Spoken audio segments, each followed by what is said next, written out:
Hi guys, this is my Chelsea versus Arsenal combined 11.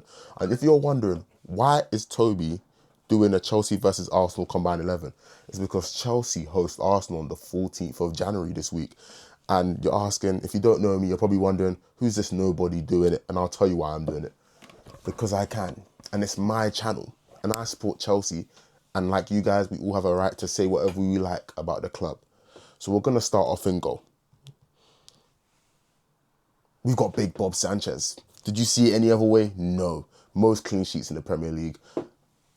A massive change in performances. Like, I can't overstate that. Like, the Robert Sanchez that I've seen, every time he gets the ball past his feet, there's no worry in my mind. Robert Sanchez has been not only the most improved goalkeeper in the Premier League, but the best goalkeeper in the Premier League.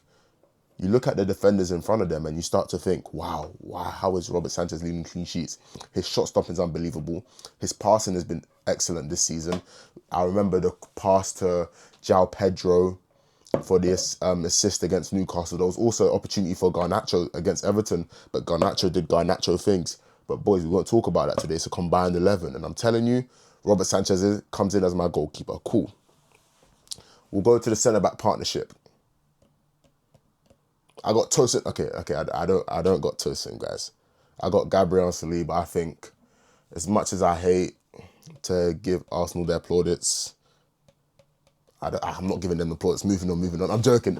Gabriel, I think, best defender in the Premier League. I think he's now added goals to his game, which makes him way more pivotal to the Arsenal defence.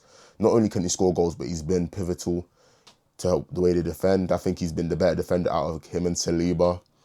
And at the same time, Saliba has been another one who's been very good. I think there was a tackle against Aston Villa where like the game could have easily changed on its head, and it was the maddest tackle I've seen in the Premier League so far this season. So I think those two together, they're just a problem, and I think that's going to be Chelsea's biggest worry if they do play, because it is a cup tie and you never know, they could be rested.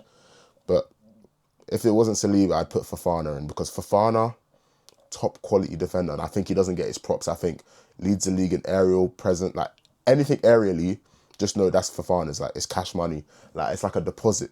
You know, you put your deposit and you know you're getting that back. Like, you know you're leaving with that 90% aerial duels one with Fofana. He's absolute quality, like chases people down. The only thing that sets him back and he's not in these discussions is because of his fitness. But hopefully that changes this season. At right back,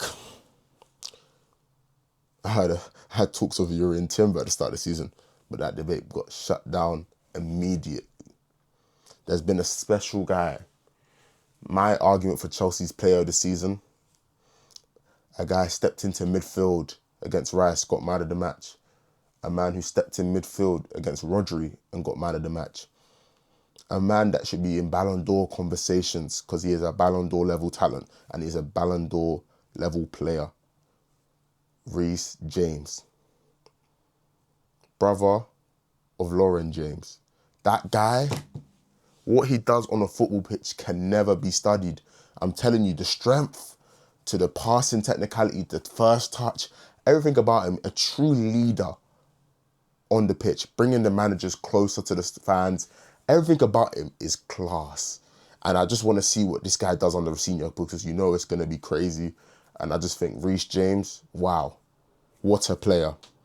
At left back, we got Marc Cucurella, easy one, man. I don't trust Calafiori, and I don't want to bash Lewis Skelly because he hasn't been good enough this season. He's been a shadow of his former self. But Cucurella, you put Cucurella to man mark Saka, anyone, Yamal. You know how I feel about Yamal. But Yamal, you get him to look up Yamal, it's easy works. I'm telling you, boys, there's nothing as simple and easy as relying on Cucurella to lock up his right wing target. The only shaky game he's had this season is Elise, and Elise still came out and said that was his toughest game this season. There's not been any defensive fullback this season that's been better than Cucurella on both flanks, locking up players. I'm telling you, Cucurella, easy mention. So now we're going to go to DMs. It's controversy. Or is it? I've got Moises Caicedo as my DM in this 4-3-3. I think Caicedo, it speaks for itself. I know people might like to throw out the rash gimmick, but I think the goal against Liverpool and all this stuff that people have seen this season, is now putting the limelight on his defensive stuff that we've all seen as Chelsea fans. And Moises Caicedo, honestly, having him in your team is like a blessing. Like, as Liam Rosen has said, I think he's the best midfielder in the world, and I think so too. I think when you have a defensive assignment, he's the best. Even his technical ability of passing is very much underrated. I think he's one of the best passers in the Chelsea team.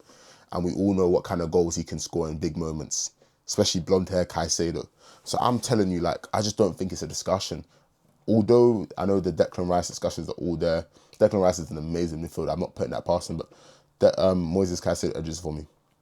But that's the DM anyway.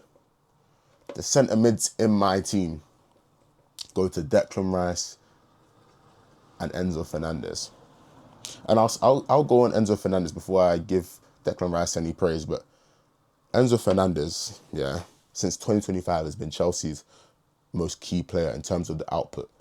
I think he's got the most goals since 2025 for Chelsea, but people are still on the Palmer train, and I understand being on the Palmer train because Palmer's been the guy that will get you 4 goals and all that stuff. But when Palmer's went down and got injured, Enzo Fernandez is the one that stepped up, and I think people don't like him because I don't know why. I really don't. But when you see his output and what you see his passion for the team, like, and you watch him versus the Arsenals and you see him against players like Donny Madueke, Mason Mount that left Chelsea, you see the attitude. You see, he seems like he's been here his whole life. Like, he's been a Chelsea fan his whole life. Or he's brought up in Cobham and he's lived 5 minutes away from the stadium. That's the vibe that Enzo Fernandez gives you.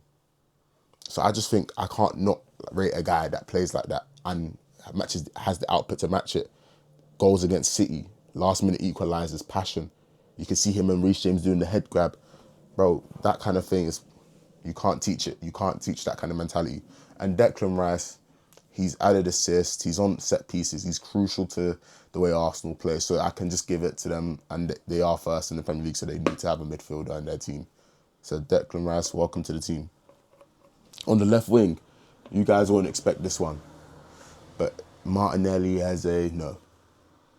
There was one cameo this season where a guy got tackled once, and do you know what he did? He blew him a kiss. That's the only man on the left wing. He might not have played there often, but Estevao, you are making my team. That game against Bournemouth, albeit one game, the guy didn't get tackled. His first action, drive, in and out, penalty.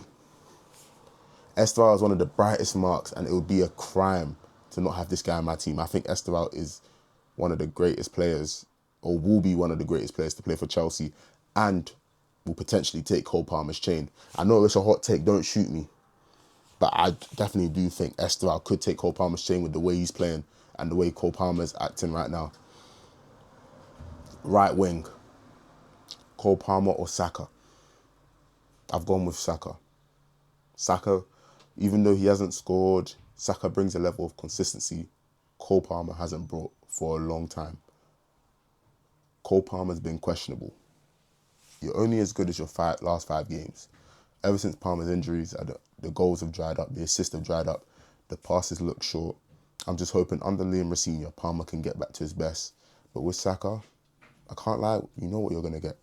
Reliability and all that good stuff. So now the striker. This is the one that stinks of poo. Like, I was just looking at all the options. I was like, who do I pick? Bucharest, Havertz, Gabi Jesus, Liam Delap. But I chose João Pedro. I think what João Pedro has done, especially GA-wise this season, has been good. I think Chelsea have high expectations of goals and assists every game, and I think that's obviously unrealistic for the type of player João Pedro is. So it's good to see that these players are back, and I think João Pedro is better technically. The only thing some of these players have on is finishing, but in terms of build-up play, and João Pedro has just got it all to me. I think João Pedro is complete, and I think under Liam Rosen, he's going to be the main dog. So I can't lie, that's my combined 11. Let me know if you disagree with some of these takes. Let me know if you know what I mean. If you want to question it, drop your opinions down in the comments. I don't mind it, because I'm telling you now, Chelsea against Arsenal is going to be absolute cinema.